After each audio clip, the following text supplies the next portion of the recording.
Magandang hapon po sa atin pong lahat. Palakpakan naman po natin ang Panginoon sa buhay po ni April. Ano po, bagaman nga ho, hindi mo naman nga matitiyak kung ano ho mga mangyayari sa iyo sa paghayo mo po sa pangalan ng Panginoong Jesus. Pero minsan ho kasi itatama ho natin ang isinusuot po natin pag pupunta ho tayo ng kabundukan. Ano po, na para ho sa kaalaman ng lahat, naka-wedge po kasi si April paakyat ho ng rubber shoes ho, pag-aakyat ng bundok. Para ho makakapreno ho tayo pag masyado hong mabilis yung pagbaba. Anyway ho, salamat ho sa Panginoon sa kanya hong buhay. Ano po, na bagamat nga naranasan na ho yung risks and hazards ho ng pag-akyat ho, sa ngalan ho ng pangangaral at pag-abot ho ng buhay, sa pangalan ho ng Panginoong Jesus, yung may joy pa rin ho siya para ho bumalik po doon at bisitahin po yung mga tao, mag-share ho tungkol ho sa katotohanan po ng Panginoong Jesus at abutin po sila sa pangalan po ng Panginoong Jesus. Kaya tunay ho na nakakatuwa ho ang Panginoon ho sa buhay ho ng mga tao hong ginagamit niya para ho sa misyon. Sa hapon pong ito ay bago tayo magpatuloy, tayo muna ho dumulog sa isa pong panalangin. Panginoon, aming Diyos na banal, dakila magpakailanman, hari ng lahat ng hari, hari ng aming buhay, Panginoon. Sambahin ka po't purihin, O God, sa hapon pong ito, Panginoon, kalugdan niyo ho ang amin pong pagtitipon, Panginoon, bilang pag-aalay ho ng pagpupurit pagsamba sa inyo, aming amang banal. Patuloy ka hong magparana sa bawat isa, Panginoon. At samahan niyo ho kaming mag-aral ho ng inyo pong salita. Ikaw ang siyang patuloy na mangusap at magturo po sa amin, Panginoon. Ang mensahe mo po sa hapon pong ito, itago mo lamang ho ngayong mga tagapagturo sa iyong lukiran. At ikaw po ang siyang patuloy na kumausap po at kumatagpo po sa bawat isa sa pamamagitan ho ng inyo pong salita. Ito po ang aming samot dalangin sa pangalan ng Panginoong Jesus. Amen at amen. Sa pagpapatuloy ho natin, ang pag-aaral ho natin ng serye po natin sa aklat po ng mga gawa, ituloy lamang ho natin, tapusin ho natin ang verse 18 ngayong hapon po. Kung nung nakaraang linggo ho, ay pinag-aralan po natin yung chapter 18, verse 1 to 18 po. 1 to 17, ituloy ho natin ito hanggang matapos po natin yung verse 18 ngayong hapon po. At unawain ho natin kung anong itinuturo ho ng Panginoon sa atin ngayong hapon ho. Dahil isa ho itong eye-opener para ho sa atin, para ho mas maunawaan natin kung nasaan na ho ba tayo pagdating ho sa kalalagayan ho ng atin hong pananampalataya, sa mga workers ho natin sa kalalagayan ng ating paglilingkod ho sa Panginoon. Nasa na ho ba tayo? Kumusta na ho ba tayo bilang lingkod ng Diyos? Bilang church volunteers, kamusta na po tayo? Dahil ho, sobrang dali hong i-fake nung paglilingkod sa Panginoon as if like you are really worshiping Jesus. Pero ang katotohanan noon, you are just really seeking something for yourselves. Na parang, oy, ang galing mo naman, naglilingkod ka sa Diyos. Oy, ang galing mo naman dyan sa bagay na yan. And we can go on and talk about lahat ng pagpagod ko, ino-offer ko kay Jesus, ang pagpapagal ko, hindi nawawalan ng kabuluhan. But then, yung sa loob ho, yung katotohanan, nagsisik lamang ho tayo ng personal validation na may ginagawa ho tayo, sa pangalan ho ng Panginoong Jesus. And that's dangerous ho. Ngayon sa pag-aaral ho natin at pagpapatuloy ho natin, ng pagbabasa ho natin sa aklat ho ng mga gawa, may we have been an open-eyed believer ho. Kagaya nga ho ng sabi ho sa atin last week na sa sobrang tagal na ho natin nag-aaral ng Acts, kumusta na ho ba yung atin ho mga puso? Kumusta na ho yung lalim ho natin sa pananampalataya sa Panginoon? Baka ho we just wasted months na pag-aaral ng Acts at wala naman hong nabago sa ating loob. Wala naman hong nabago dun ho sa atin pong puso. Wala hong na-move ho para ho makahakbang ho tayo dun sa pinapupuntahan ho sa atin ng Panginoon. Kaya kung may mga Bible ho kayo, makipagbukas ho kayo sa akin sa aklat po ng mga gawa, chapter 18, verses 18 to 28 po. Verse 18 po, pagkatapos nito, matagal pang nanatili si Pablo sa Corinto at saka nagpaalam sa mga kapatid pagdating sa Cenchrea. Nagpaahit siya ng buhok sa ulo sapagkat natupad na niya ang kanyang panata, sumakay siya sa barkong papuntang Syria kasama ang mag-asawang Priscilla at Aquila. Pagdating sa Efeso, iniwan ni Pablo ang dalawa at siya'y pumasok sa sinagoga ng mga Hudyo at nakipagpaliwanagan sa mga naroon. Hiniling nilang tumigil siya roon ng mahaba-habang panahon, ngunit siya'y tumanggi. Sa halip, sinabi niya na siya'y magpapaalam sa kanila, babalik ako rito kung luluobin ng Diyos. Umalis siya sa Efeso na nakasakay sa isang barko. Pagkababa sa Cesarea, pumunta siya sa Jerusalem at bumati sa iglesia. Pagkatapos siya'y nagtuloy sa Antioquia. Tumigil siya roon ng kaunting panahon at pagkatapos ay muling naglakbay. Pinuntahan niya ang mga bayan sa lupain ng Galacia at Phrygia at pinatatag sa pananampalataya ang mga alagad. Doon sa Efeso, ang isang Hudyong nagngangalang Apolos, siya'y taga-Alejandria, mahusay, magtalumpati at maraming alam sa banal na kasulatan. Naturuan siya tungkol sa daan ng Panginoon at masigasig na nangangaral at nagtuturo ng wasto tungkol kay Jesus, ngunit ang bautismo ni Juan lamang ang kaniyang nalalaman. Sa patuloy hong paglalakbay po nila Pablo, sa mga lugar ho nakalapit po, sa mga lugar hong pinapuntahan ho sa kanila ng Panginoon, binibisita po yung mga Christian community ho, mga unahong mananampalataya, mga church hong naitayo, mga gawain hong nabuksan. Sa patuloy yung pagbisita po sa mga yon, nakarating ho siya ng Efeso, at doon ho ay nakilala niyo po si Apollos. Si Apollos ho, sobrang brilliant niya hong tao, eloquent ho siya pagdating ho sa pangangaral ng salita ng Diyos. Pag nakikipagtalumpati, nakikipagpaliwanagan ho siya sa mga Hudyo, pagdating ho sa salita ng Panginoon, wala hong Hudyong nananalo sa kanya. Yan ho si Apollos. Sobrang aral niya po pagdating ho sa kasulatan po. Verse 24 po, dumating sa Efeso ang isang Hudyong nagngangalang Apollos, siya'y taga-Alejandria, mahusay magtalumpati at maraming alam sa banal na kasulatan. Sa 25 po, naturuan siya tungkol sa daan ng Panginoon at masigasig na nangangaral at nagtuturo ng wasto tungkol kay Jesus, ngunit ang bautismo ni Juan lamang ang kaniyang nalalaman. Maunawaan ho natin na ang pinapangaral ho natin sa pangalan ho ng Panginoong Jesus ay katotohanan ho ng Panginoong Jesus, yung gospel ho. Magandang balita po na ang Panginoong Jesus ay namatay, nalibing, at ng ikatlong araw ho ay muli hong nabuhay. Yan ho ang pag-asa ho natin. Sa pangalan ho ng Panginoong Jesus, yun ho ang atin pong ipinapangaral. Ito hong si Apollos, aral ho siya sa salita ng Panginoong Jesus, aral ho siya sa magandang balita, aral ho siya sa kasulatan. Ngunit yung sinseridad niya ho, pagdating ho sa pangangaral, magaling ho siya sobrang eloquent niya nga ho, pagdating ho sa pagkipagpaliwanagan ho sa mga Hudyo. Ngunit sabi ho dito sa verse 25, ngunit ang bautismo ni Juan lamang ang kaniyang nalalaman. Hindi ho mali ang itinuturo ho ni Apollos. Wala hong mali sa isinishare niya ho sa mga tao. Wala hong mali kapag ho nakikipagpaliwanagan ho siya sa mga Hudyo. Wala hong mali sa mga sinasabi niya. Lahat ho ito ay nakasulat ho sa Bible. The only missing point ho, pagdating ho sa pangangaral niya, is the full and complete truth ho sa pag-share ho ng salita ho ng Panginoong Jesus. Hindi pa ho siya naturuan patungkol ho doon sa katotohanan po ng Panginoong Jesus. Maybe alam niya ho na may Messiah hong dumating, pero hindi ho ganun kalalim ho ang pagkaunawa niya na may Jesus Christ na namatay doon sa krus at iniligtas ang mundo. Ang alam niya lamang ho ay hanggang doon ho kay John the Baptist ho. And in context ho, kung pag-aaralan ho natin si Juan na tagapagbautismo ho, si John the Baptist ho, siya ho ay taga-prepare ho ng daan ng Panginoong Jesus para sa pagdating niya may mga tao hong kumilala at nabautismo ho sa pangalan ho ng Panginoong Jesus. Ngayon ho, ito si Apollos, hanggang doon lamang ho ang nalalaman niya. But pagdating ho sa katuruan ho, pagdating ho sa katotohanan ng Panginoong Jesus, sobrang scarce po ng kanyang understanding. But then again, hindi po mali ang tinuturo ho ni Apollos ho kapag ho nakikipag-debate siya sa mga Hudyo. Sabi dito, Apollos was brilliant, eloquent, and passionate. He taught about Jesus, but only knew John's baptism, a baptism of repentance. So, he didn't yet grasp the full work of Christ, His death, resurrection, and sending of the Spirit. Dahil bilang mga mananampalataya ho, dapat ho nauunawaan po natin yung kabuuan ho ng gospel. Dapat ho nag-uugat ho ang atin pong pananampalataya doon ho sa pundasyon po natin, which is ang magandang balita ho, na ang Panginoong Jesus ay Diyos na namatay doon sa krus, alang-alang na maligtas ho tayo sa atin pong mga kasalanan. Kailangan ho natin yung maunawaan. Sabi ko nga ho, nung Friday po sa Balagbag, na kapag hindi ho natin naunawaan completely na may isang Diyos na namatay para sa iyo, ay wala ho. Walang mangyayari sa buhay po natin. Ikakapagod ho natin yung pagpapatuloy ho natin sa pangalan ng Panginoong Jesus.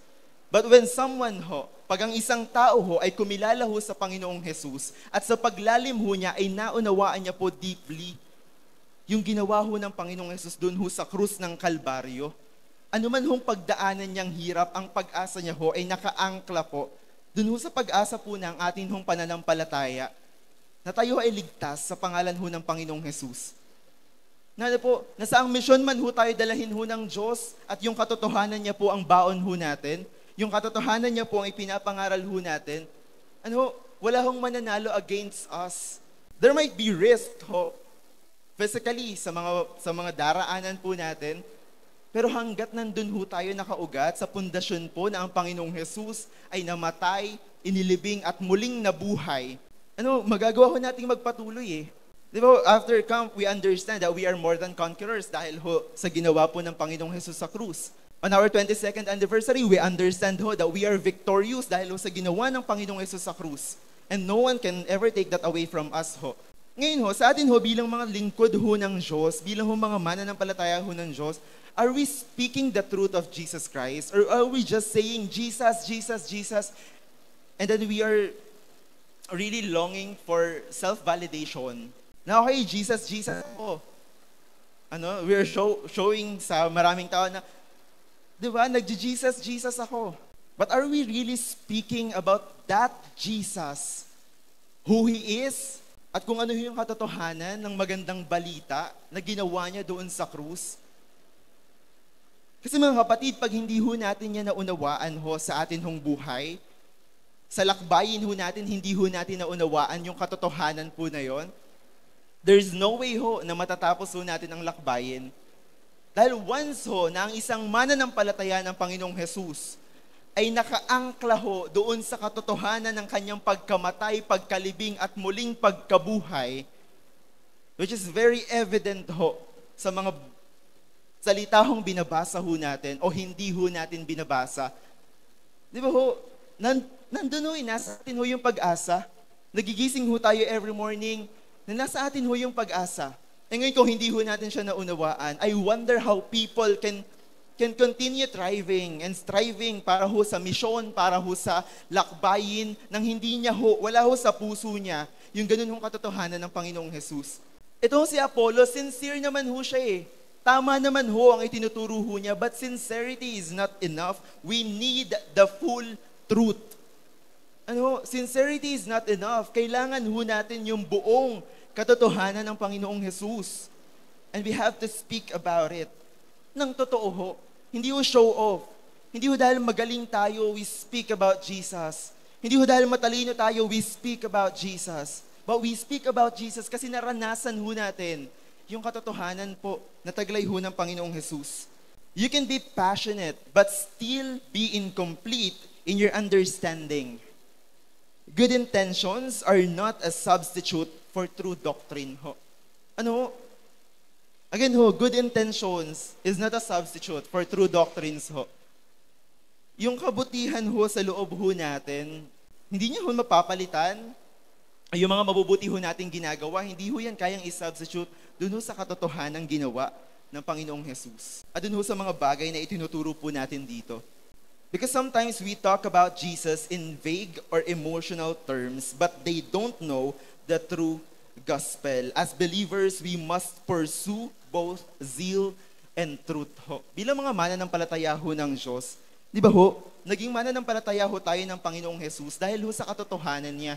Why not speak about that truth ho, na naranasan ho natin sa atin pong buhay? Yan tanong ho, nararanasan ho ba talaga natin ang Panginoon po sa atin pong buhay? Or we're just contented kung nasaan ho tayo bilang mga mananampalataya ho ng Diyos? Nakaka-attend naman ako every Sunday. Okay na to. Nagpipray naman ako pagkagising ko ng konti. Okay na to. Pero yung totoong karanasan ho ba, di ba, dumadaan ho pa ho ba sa atin yung ganun hong karanasan ho sa Panginoon? This is more than a feeling ho. Hindi yung pag nagpipray ka, ikinalabutan ka. It's more than that. Higit pa ho doon ang totoong karanasan sa Panginoong Jesus. Dahil ang totoong karanasan sa Panginoong Jesus is evident ho doon sa pagbabago ho niya ng atin hong buhay. Ang tanong ho sa atin, may nababago ho ba sa atin hong buhay? Sa pag-attend ho ba natin sa The Avenue, nawala na ho ba yung pagiging magalitin natin? Sa pakikinig ba natin sa mga leaders natin, sa mga pastor natin, nawala na ho ba yung pagkamainitin ng ulo ho natin? Nawala na ho ba yung pagkamatampuhin natin? Kasi kung hindi pa ho, nasan ho yung karanasan ho sa Panginoong Jesus? Nasan ho yung karanasan ng pagbabago ng buhay? Galing ho sa Panginoong Jesus. Dahil yung gospel ho, yung katotohanan ho ng Panginoong Jesus, ang result ho niyan sa tunay na mananampalataya ng Diyos ay totoong pagbabago ng buhay. Hindi ho yung pagbabagong eme-eme lamang. Hindi yung dati ang shared post mo ay ganito, tas biglang naging Bible verse. Hindi ho ganun ang pagbabago ng buhay ng Panginoong Jesus. Nandun ho, nakikita po sa atin hong pamumuhay. Kumusta ho tayo? Bilang mga anak ho sa atin hong mga magulang. Ano ho? Hindi na ho ba tayo tampalasan sa atin hong mga nanay at tatay? Ano? Hindi na ho ba tayo mapili sa mga bagay na afford lamang ho nila? Or sobra pa ho tayo makapag-demand? Ano, Jesus ho tayo ng Jesus, pero pag uwi naman ho natin sa bahay, sobrang tamad ho natin. Ano ba? Next, nakakatawa yun, pero yun yung katotohanan. Na kung hindi mababago ng Panginoong Jesus ang buhay mo, hindi mo siya totoong naranasan sa buhay mo. Kasi madaling magsalita tungkol sa Panginoong Jesus. Madaling sabihin na ang Panginoong Jesus ay Diyos o John 1:1, di ba? Madaling sabihin yan. Pero hindi naman makita sa buhay mo na ang Panginoong Jesus ay Diyos at binago ng Diyos na yon ang buhay mo. Tuloy natin yung pagbabasa sa buhay ho ni Apollos. Ano ho? Una ho, aral ho siya sa kasulatan, yet hindi ho full yung understanding niya pagdating ho sa gospel. Sa verse 26 po, siya'y buong tapang na nagsasalita sa sinagoga ng mga Hudyo nang marinig ng mag-asawang Aquila at Priscilla ang pagpapaliwanag ni Apollos, siya'y isinama nila sa kanilang bahay at dooy pinaliwanagan ng mabuti tungkol sa mga bagay na hindi pa niya nalalaman tungkol sa daan ng Diyos. At nang ipasya niyang pumunta sa Akaya, sumulat sila sa mga kapatid doon upang malugod nilang tanggapin si Apollos. Pagdating doon, malaki ang naitulong niya sa mga mananampalataya dahil sa kagandahang loob ng Diyos, sapagkat walang magawa sa kanya ang mga Hudyo sa kanilang pagtatalo sa harap ng madla. Sa pamamagitan ng mga kasulatan ay pinatunayan niyang si Jesus ang Kristo. Ano nangyari after ho noon? Nung makilala ho siya ni na Priscilla at Aquila, by the way, si Priscilla at Aquila ho ay kasama ho ni Pablo. Nang makilala ho siya, inimbitahan ho siya doon sa bahay para ho, doon ho sila magkaroon ho ng paliwanagan. At ang maganda ho kasi kay Apollos, di ba ho, sabi ko nga sa inyo, sobrang galing niya, sobrang talino niya, madami siyang alam patungkol ho sa kasulatan. Yet hindi ho full yung understanding niya pagdating ho sa gospel. Pero ang maganda ho kasi sa kanya, Apollos have a teachable heart ho. Meron ho siyang puso ho na handa hong matuto sa ngalan ho ng totoong katotohanan. Sa ngalan ho ng katotohanan ng Panginoong Jesus. And he is humble. Sabi ko dito, humility leads to growth. We need teachability ho. Priscilla and Aquila take Apollos aside and explain the way of God more accurately. What amazing, Apollos listened. He doesn't let his pride block his growth. Sabi ko nga sa inyo, sobrang galing ho niya. Wala hong Hudyo ang manalo ho sa kanya pagdating ho sa paliwanagan. And yet, nung itinuturo ho sa kanya, ni Priscilla ho at ni Aquila ang patungkol ho sa Panginoong Jesus, he sat down and he listened ho. Yun ang maganda kay Apollos. Ngayon, kumusta ho tayo? Next, kumusta tayo? Sobrang biyaya sa atin pag meron tayong leaders na nag-aalaga sa atin. Kumusta tayo pagdating sa kanila? When they are teaching you about the things that will result to your growth, kumusta tayo? Minsan kasi yung pagtuturo masakit. Diba? Minsan yung pagtuturo masakit. Minsan yung pagtuturo, ika-o-offend mo talaga. Na parang ang mararamdaman mo sa puso mo, ginagawa ko na nga yung part ko, tapos ganun pa yung sasabihin sa akin. Minsan nakakatampo, minsan talagang masakit. Pero kumusta tayo? Ano yung mga nagiging response natin when someone are teaching us about something that will result to our growth? Mahalaga na nag-grow tayo, pero hindi mo kayang mag-grow ng ikaw lang. And the Lord bless you with a lot of people para mag-grow ka. The Lord bless you with a village para mag-grow ka. Hindi mo kayang mag-grow ng ikaw lang. And spiritual maturity, makikita ho ng isang tao spiritually mature when he is teachable. Teachability is a mark of spiritual maturity. Sabi po dito, God uses humble correction to strengthen His servant Apollos' humility led to him becoming a powerful defender of the gospel. Ano po? Kumusta tayo? Bilang mga disciple, are we teachable? Natuturuan ba tayo? Or sarado na yung isip natin kasi feeling natin ang galing-galing na natin? Punong-puno na ba yung baso natin na kapag ka may nag-a-add ng knowledge sa'yo, napupuno ka doon? Or tayo yung tao na with our humility, tinatanggap natin lahat ng bagay na hindi kasalanan, of course. Kasi sabi nga, yung mga leaders mo naman will not lead you to sin eh. Kaya bakit hindi natin sundin? Bakit hindi natin pakinggan? Bakit hindi tayo matuto mula doon? Naalala ko yung lagi yung sinasabi ng mga matatanda na papunta ka pa lang, ano yung kasunod? Papunta ka pa lang, pabalik na daw ho sila. Nakasalubong nyo ho ba? Nagkasalubong ho ba kayo? O kaiba ho, detour ho yung dinaanan. Di ba ho, yung mga leaders ho natin, they've been somewhere na hindi pa naman tayo dumaraan doon. And they understand na kapag ka nangyayari na sa'yo yung mga ganitong bagay, maaaring doon ka na mag-result. Hindi naman sila all-knowing. But God is giving them wisdom para maturuan tayo, para ma-guide tayo dun sa daan na dapat natin pupuntahan.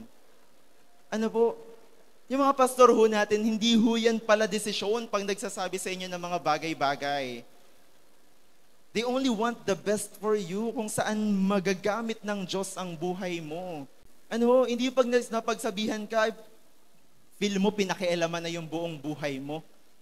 But every leader is instructed na pakialaman yung buhay ng mga inaalagaan nila, lalo na, hindi naman ho tayo ganun ka-vague ho pagdating ho sa understanding ng mga bagay ho na nangyayari.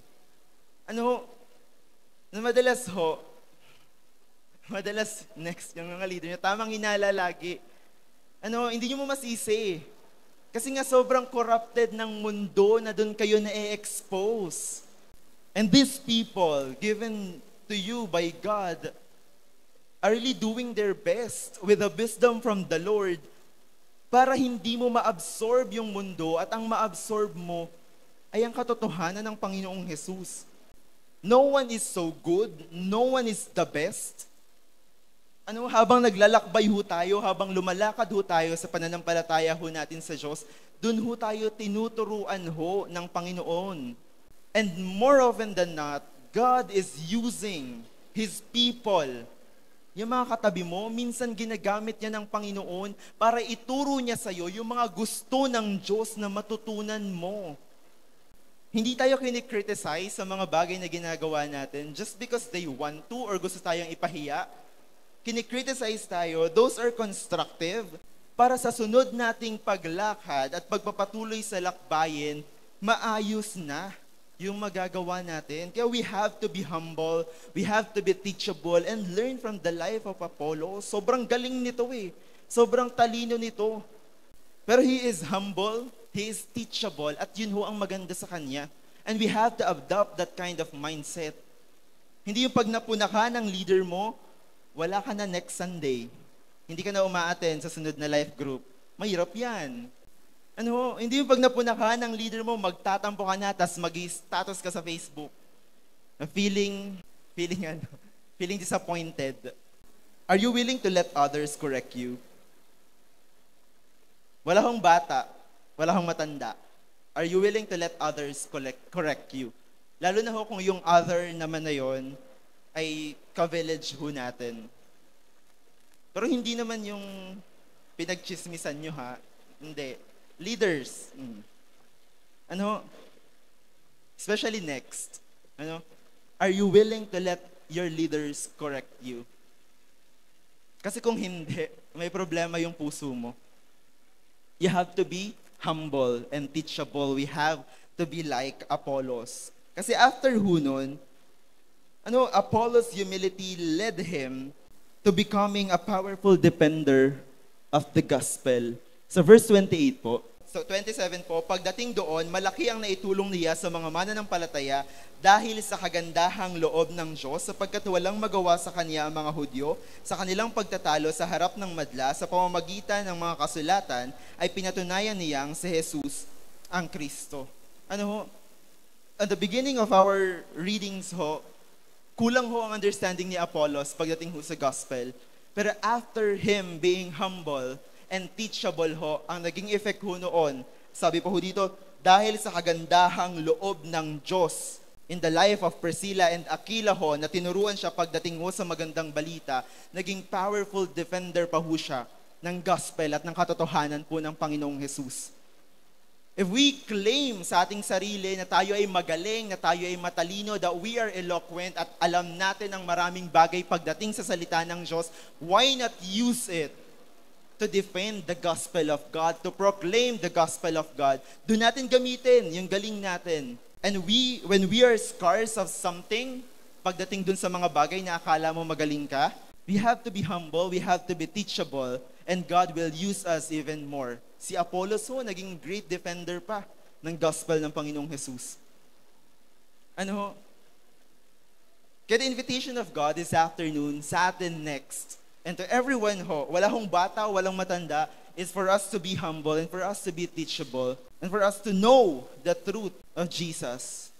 Dahil yung tatlo hong yun, pag pinagsama-sama ho natin, that you are humble, you are teachable, and you know the truth of Jesus Christ, you can also be a powerful defender of the gospel. And now to continue giving us insights, may I call on Pastor Raymart? Good afternoon po.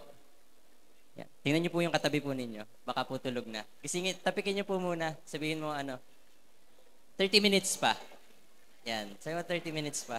Okay. So, kita po natin yun pong si April. Salita po kanina dito. Siya po ay, nakikita ko lang po dati. Dito na bata. Nag-kids art ba siya? So balik po tayo dito po sa, pinag-aaralan po natin. Sabi nga po, ito pong si Apollo po, hindi po siya basta-basta hong tao at meron talaga po siyang alam. And then, doon po siya tinuruan din po ni Priscilla and Aquila po kung about to sa Panginoong Jesus. But, hindi lang po doon natapos, hindi lang po siya doon natapos, kundi po, nagkaroon po siya ng tapang at hindi lang po basta, nanatili ho, yun pong salita ho ng Diyos ho sa kanya, kundi po, buong tapang niya po yung isinare ho sa iba. At, sabi nga, pumunta po siya ng Akaya, at dun po sa lugar ngayon, basahin ko po sa inyo, verse 27 po, at nang ipa siya ng pumunta sa Akaya, sumulat sila sa mga kapatid doon upang malugod nilang tanggapin si Apollos. Pagdating doon, malaki ang naitulong niya sa mga mananampalataya dahil sa kagandahang loob ng Diyos. Habang umaawit po tayo kanina, ang gaganda po ng binigay ho ng Diyos na awit ho sa atin. Ito yung tanong ho sa atin ngayon pong hapon pong ito. Habang inaawit ho ba natin yung mga kanta ho kanina, Panginoon, kailangan ko kayo. Lord, I need you. Tanong ho sa atin, totoo ho ba yun? Totoo ho ba sa atin na kailangan ho natin ng Diyos? O basta na lang ho natin kinakanta dahil yun yung lyrics eh. Ang ganda nung music, ang ganda ng lyrics. But the question for us, totoo ho ba yun sa atin? Kasi kung hindi ho totoo, huwag na ho tayo maglokohan ho dito. Kasi kung hindi ho yun totoo sa atin, nagpa-perform lang ho tayo. Sinasabi lang ho natin yun, Panginoon, kailangan ko kayo. And that's it. Pero wala hong nangyayari ho sa loob. Kaya nga po, as we journey po, sabi nga ho kanina ni Marcelo, kailangan ho natin yung kailangan ho natin? Kailangan ho natin magkaroon ho ng teachable heart. Sabihin ho natin, teachable heart. Kung babalikan ho natin at kung titingnan po natin yung mga tao, karamihan po ng mga tao na ginamit ho ng Panginoong Hesus para ipangalat po ang kanyang salita, hindi naman ho sila magagaling. Karamihan po, hindi ho sila magagaling. Pero meron ho talagang magagaling. Like Paul, Pero ito ho yung bagay ho na meron ho sila. Meron ho silang teachable heart. At hindi ho lahat meron ho ganun. Every time po, every time na naglilingkod ho tayo sa Panginoon, every time na ginagawa po natin, yun hong mga bagay na ginagawa po natin para ho sa Panginoon, tanong ho sa atin, totoo ba tayo sa mga ginagawa natin yan? O basta na lang ho tayo dito, tumutugtog, kumakanta, nag-hi hello sa mga tao, nag-aayos ng upuan, dahil duty na lang. Every Sunday, andito ako eh. Baka kung ano yung isipin nila kapag hindi ko to ginawa. Ganun ho ba tayo? Pumupunta na lang ho ba tayo sa life group natin para hindi ho tayo ma-follow up? Oy, ba't wala ka ngayon? Anong binagagagawa mo sa buhay mo? Ganun na lang ho ba? O ginagawa ho natin yung pong mga bagay po na yon dahil gusto ho nating mapalalim yung pananampalataya ho natin sa Diyos. Kasi gusto ho nating magmisyon. Gusto ho nating umabot ho ng mga tao at totoo ho tayo dun sa ginagawa ho natin. Sana ho ganun ho tayo, no? Mapamagulang ho, mapakabataan, sana ho ganun ho tayo. Ito hong mga taong ito, no, narinig ho nila yung salita ho ng Diyos. Narinig po nila, no, kay na Paul at hindi lang ho sila basta nakinig, kundi ho nanampalataya ho sila at tumugon dun ho sa mission ho na ibinigay ho ng Diyos. Na ipangaral din po yung salita po ng Diyos sa ibang tao. Meron din ho silang kanikanila hong mga agenda ho sa buhay. May mga trabaho din ho sila, pagaya ho natin. Pero isa hong bagay yung hindi ho nila isinantabi. Alam niyo kung ano? Yun ho yung paglilingkod ho nila sa Diyos. Ano, imagine niyo po si Paul, si Priscilla, si Aquila at yun pong iba pong mga tao po na naging tagasunod ho ng Panginoong Jesus. That time, ano po, meron mga tent makers, meron pong mga mangingisda, pero hindi ho nila isinantabi, yun hong gawain ho ng Diyos. Hindi ho sila tumigil ho na maglingkod. Kaya nga ho, ano ho yung mga bagay po na makikita ho natin dito ho sa mga taong ito na pwede ho natin gamitin, na pwede din ho natin gawin. Yun ho yung unahin ho ang Diyos. Hindi naman ho lagi hong mahirap eh. Sometimes ano po, dadaan ho tayo sa hirap po, whether it's financial or emotional, pero tatandaan ho natin, kasama ho natin ang Diyos. Meron ho tayong pangako galing ho sa Diyos at yun ho yung pangahawakan ho natin. At sa bawat araw po, meron hong pagtuturo ho ang Diyos. Meron hong pangukusap ho sa atin ng Diyos. Tanong ho sa atin, ano po yung nagiging tugon ho natin sa bawat pangungusap ho ng Diyos sa atin? Sa bawat sinasabi ho ng Diyos sa atin, ano ho yung mga nagiging tugon ho natin? Sa bawat nangyayari ho sa buhay po natin, whether it's good or bad po, ano ho yung tugon ho natin? Magrereklamo ho ba tayo kasi yun ho yung nangyari? O titingnan ho natin yung kamay ho ng Diyos? Titingnan ho natin yung kilos ho ng Diyos? Yun ho yung mga pwede ho natin gawin. Verse 27, at nang ipasya niyang pumunta sa Akaya, sumulat sila sa mga kapatid doon upang malugod nilang tanggapin si Apolos. Pagdating doon, malaki ang naitulong niya sa mga mananampalataya dahil sa kagandahang loob ng Diyos. Ito ho yung maganda. Dahil ho sa kagandahang loob ho ng Diyos, kaya ho yung nagawa ho ni Apolos. Dahil ho sa kagandahang loob ho ng Diyos, at ganoon din ho tayo eh. Bakit ho tayo nakakapagpatuloy? Tingnan nyo nga po yung katabi po ninyo. Tanongin nyo ho sila, bakit ka nakakapagpatuloy? Dahil ba sa magaling ka? O dahil ba sa kaya mo yung buhay? Kasi okay yung trabaho? Okay sa school? Matalino tayo? Magaling tayo? Kaya ba tayo nakakapagpatuloy sa buhay?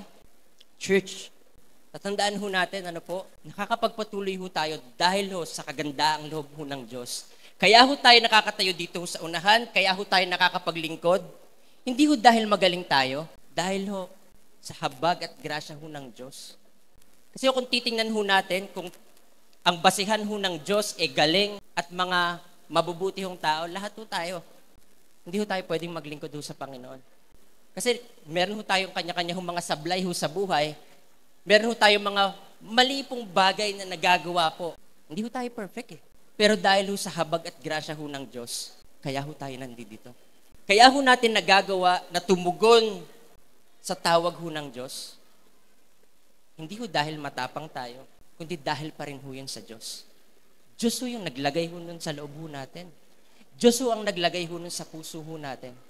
Hindi ho madali, hindi ho madali ho na magkaroon ho tayo ng pakialam ho sa iba, lalong-lalo na ho kung hindi naman ho natin kaano-ano. Tama ba? Kasama ko po ba kayo? So, hindi ho madali na magkaroon ho tayo ng pakialam, lalo na ho sa mga tao na hindi naman ho natin kaano-ano. Tama po? Lalo na po kung yung mga tao na yan, hindi naman ho okay yung ugali eh. Yun ho yung mga tao na sakit ho ng ulo sa barangay, sila ho yung mga tao na, mga kabataan po na ayaw ng alagaan ng magulang kasi hindi naman nakikinig. Pero andito ho tayo. Andito ho yung church para ho abutin yung mga klaseng tao. Mga ganong klase hong tao. Andito ho tayo. At hindi ho yun madali. Pero dahil ho sa tulong ho ng Panginoon, dahil ho dun sa grasya ho ng Diyos, kagandahang loob ho ng Diyos, kaya ho natin nagagawa yun. Sabi kanina ni Marcelo, ang dami ho nating mga naririnig tungkol sa mga leaders ho natin, ang dami ho nating naririnig na pagtatama, na minsan nakakabingi na, Ano kasi paulit-ulit na lang, kasi paulit-ulit ho tayo. Sabi nga po, years, years ho yung ginugol ho ng mga pastor ho natin. At hindi ho biro yun pong mga ginagawa ho nila. Hindi ho madali na kung sa sarili na lang ho nila, bakit ba nila kailangan gawin to? Bakit ba natin kailangan umbot ng mga tao? Bakit ba natin kailangan ho na alagaan sila? Kasi may mission ho tayo, huwag ho natin kakalimutan. Andito ho tayo para ho ipangaral ang salita ho ng Diyos. Alagaan po yung mga tao na dinadala ho sa atin ho ng Panginoon. At turungan po sila na lumago ho sa kanilang pananampalataya. Yun ho yung tawag ho natin eh. Yun ho yung go and make disciples. Babasahin ho natin ito ho mga verses ho na ito.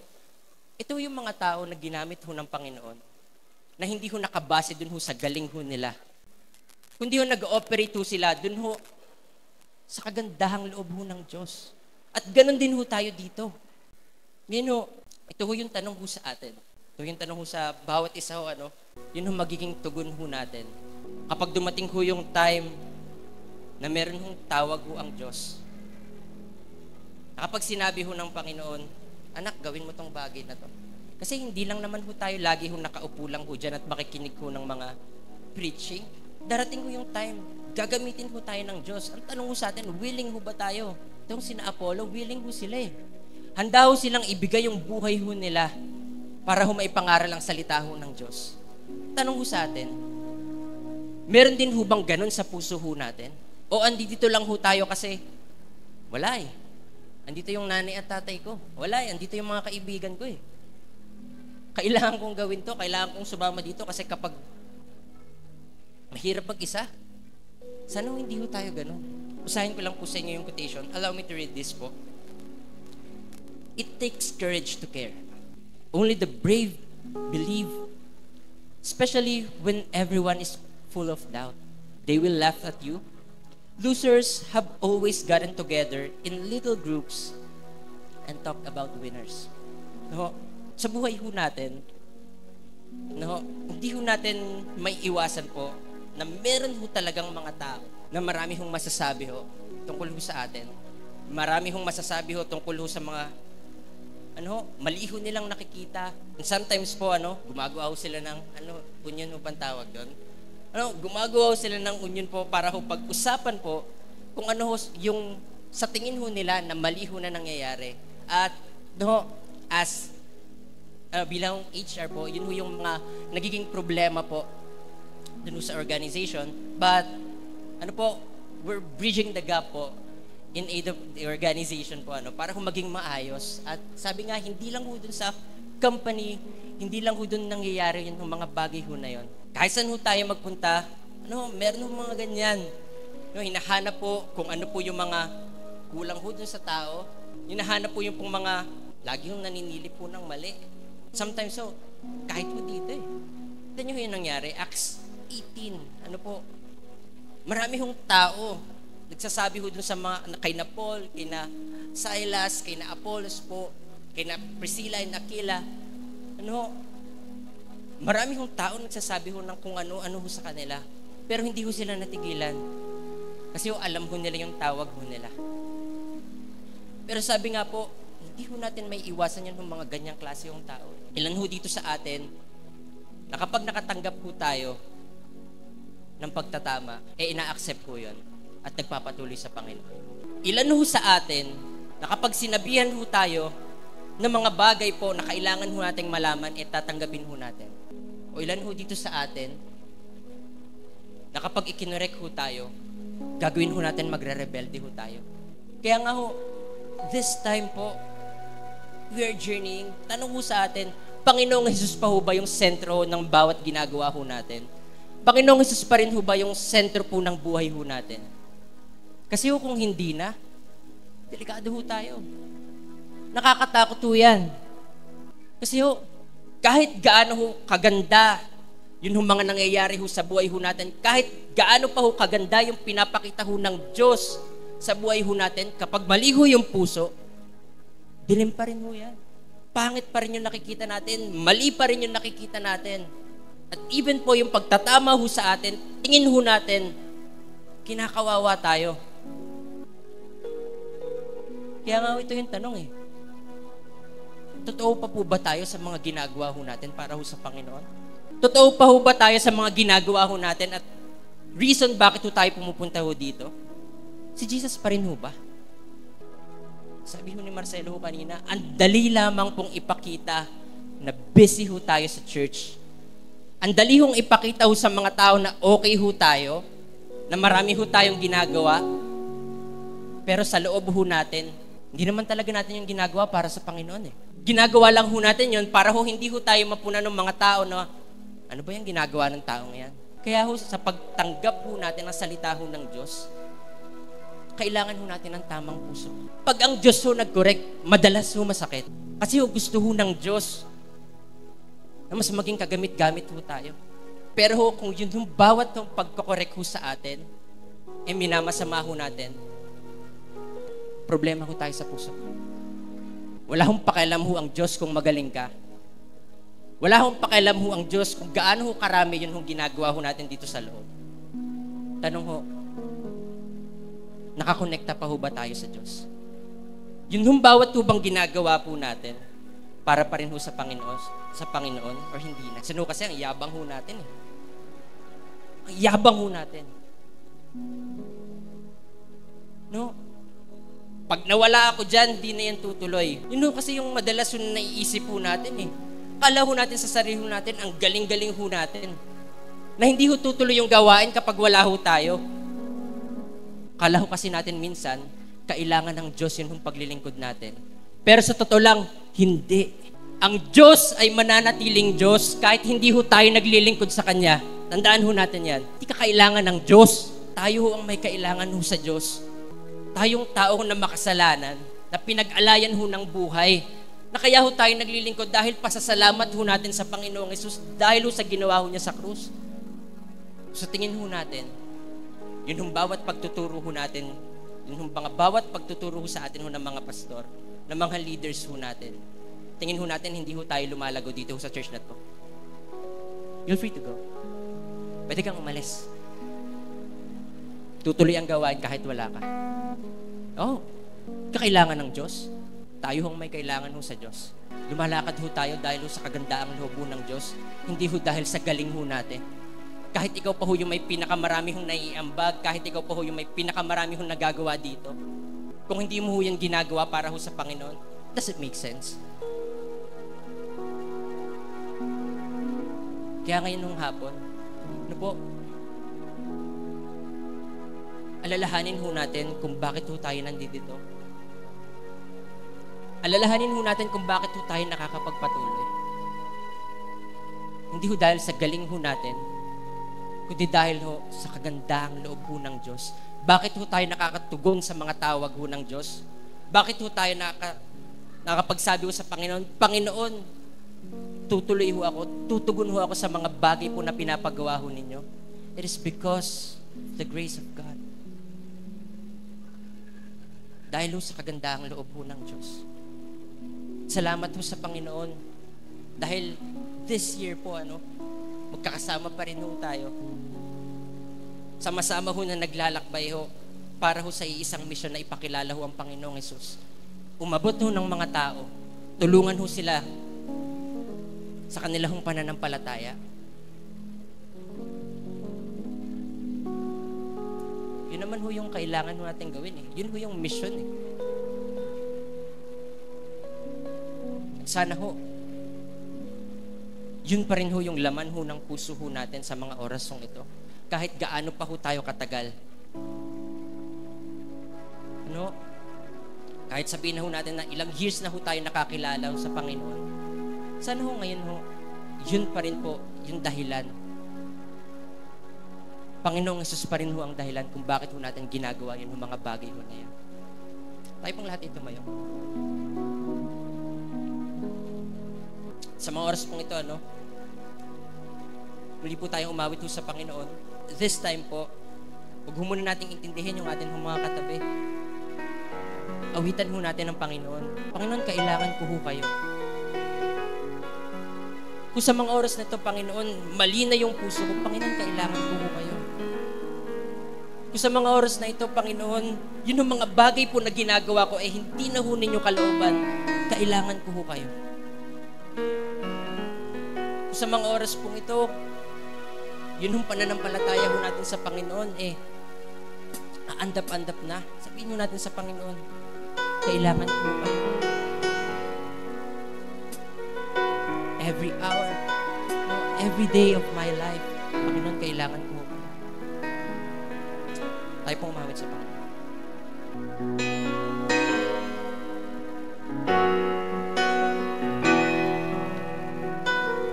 Lord, I come, I confess, bowing, find my rest. Without you, I fall apart. You're the one that guides my heart. Lord, I need you. Oh, I need you. Every hour I need you. My one defense, my righteousness. Oh God, how I need you.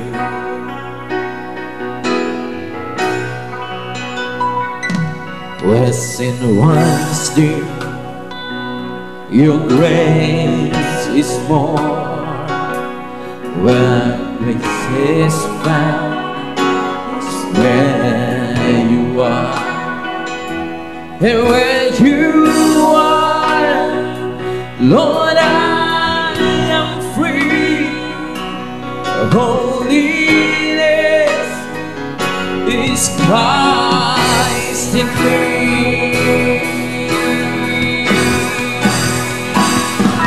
Lord, I need you. Oh, I need you. Every hour I need you. My one defense, my righteousness. Oh God, how I need you. So teach my soul to rise to you. When temptation comes my way, when I cannot stand, I fall on you. But Jesus, you're my hope and stay. When I cannot stand, I fall on you. Jesus, you're my hope and stay. Lord, I need you. Oh, I need you. Every hour I need you. My one defense, my righteousness. Oh God, how I need you. Lord, I need you. Oh, I need you. Every hour I need you. My one defense, my righteousness. Oh God, how I need you. My one defense, my righteousness. Oh God, how I need.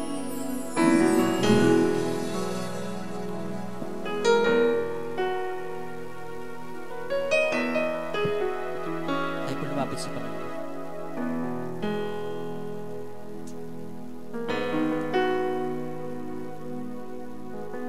sa lahat ng meron ho kami sa aming buhay, O Diyos. Hindi ho yaman, hindi ho galing, hindi ho mga bagay ho na material. Higit ho namin kailangan ay kayo, O Diyos. Kailangan ho namin kayo. Dahil gusto ho namin makatuloy sa lakbayin ho na inyong ibinibigay ho sa amin. Kailangan ho namin kayo, Panginoon. Dahil hindi ho namin kaya ng kami lang. Wala ho kaming magagawa kung kami po ihiwalay sa inyo, O Diyos.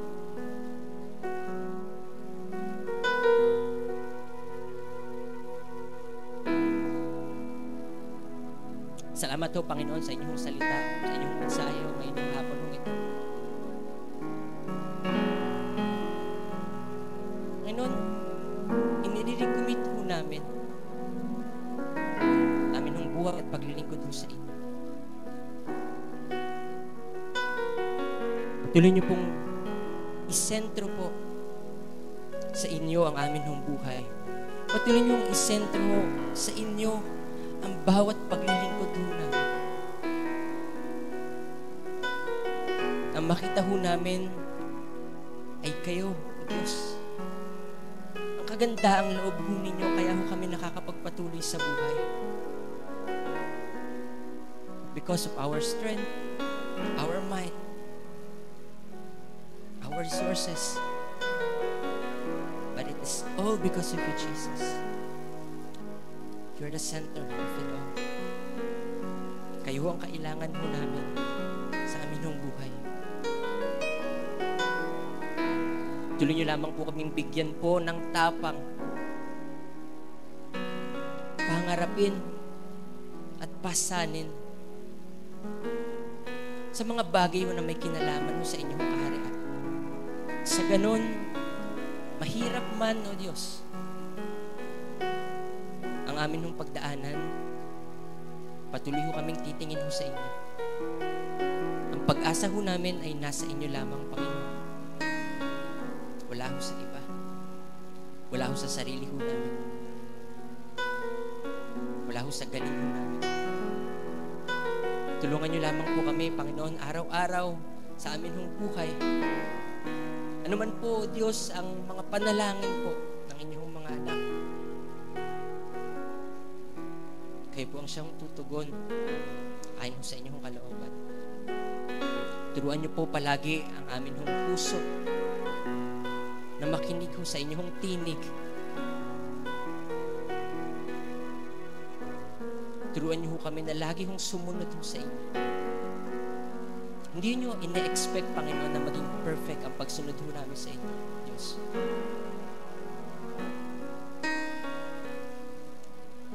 Kailangan ho ninyo isang puso na mapagpakumbaba at handahang sumunod at magpaturo sa inyo, O Diyos.